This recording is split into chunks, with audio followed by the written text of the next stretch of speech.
কোথায় যাচ্ছিস রে গোজো? সেটার বাড়ি, জন্মাষ্টমীর নেমন্তন্ন তো, তাই। তোমরা যাবা না দাদা? বলিনি তোদের?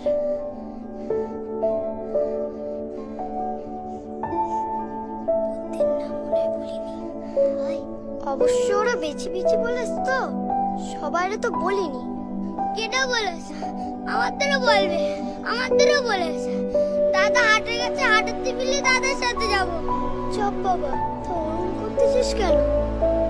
তোর বাবা তো ভ্যান চালায়, তাই হয়তো তোদের বলিনি। আমার সাথে যাবি? না, আমি আর কোথাও যাব না। কেন? আমাদের সাথে খাস করে চল, কেউ বকবে না। কোথাও যাব না। দাদা চল চল না, খাবার শেষ হয়ে যাবে না বলো। না